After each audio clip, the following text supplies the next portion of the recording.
Current যাওয়া থেকে শুরু করলাম। তো আজকে আমি করব র্যাপিডো, দেখা যাক কি হয় আর্নিং। চলো, ফার্স্ট অর্ডার পেয়ে গেছি, কাছেই ছিল, জাস্ট দেখতে পাচ্ছি, কেন বুঝতে পারছি না, কাছেই ছিল। দেখি পিক আপ করি কাস্টমারকে।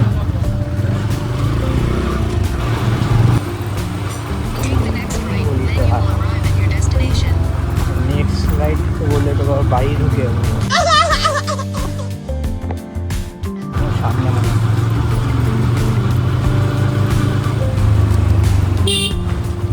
নেই নাজমাটো না র্যাপিডো। তো এখানে ব্যাপারটা হয়েছিল, উনি আমার কাস্টমার, তো উনি বলছিল তুমি, আমি বললাম যে না জোম্যাটো না র্যাপিডো, মানে আজও শুনতে পেলাম। কি অবস্থা, রাস্তা নিয়ে আসলাম।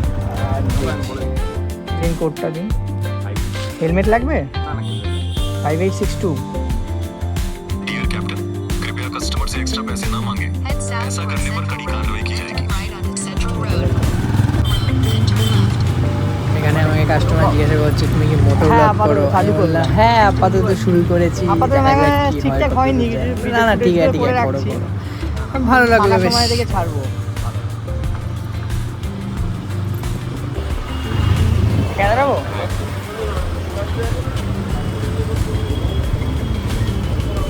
ওটা ভুল দেখাচ্ছে না লোকেশনটা, ওটা দুই কালীমাতা নিচে যাবে।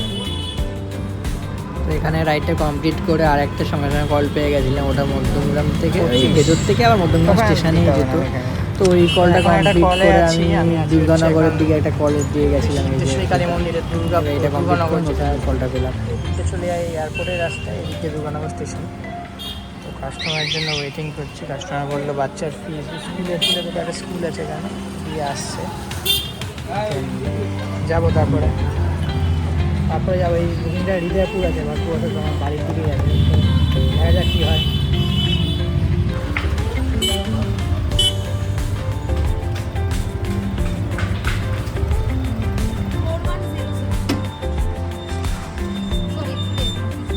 না ঠিক আছে, আমি ফোন করছিলাম কারণ কল এখান থেকে ক্যান্সেল করে দিচ্ছিলো, এই জন্য আমি নাম্বারটা চাইছিলাম, তাহলে অন্তত নিয়ে তো যেতে পারতাম।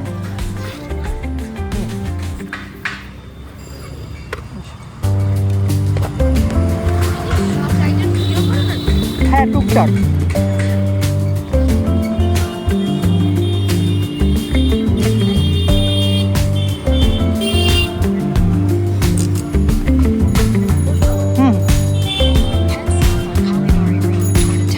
হৃদয়পুরে কোথায় আছে?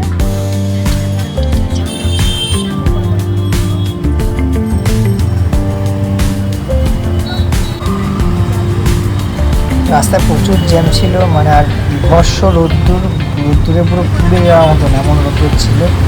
ঠিক আছে, কাস্টমারের একটুখানি অসুবিধা হচ্ছিলো, আমারও হচ্ছিলো, এই করেই গেছি, যেখানে আছে সেখানে জ্যাম, মানে সিগন্যাল আর কি বলবো।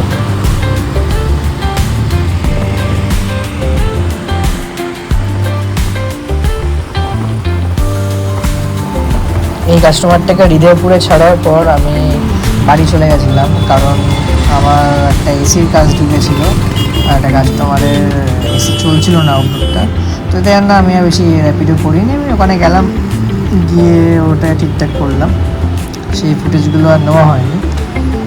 আশা করছি পরের দিন যদি এরকম কোনো হয় তো আমি অবশ্যই নেব। আপাতত thank you, tata, bye by.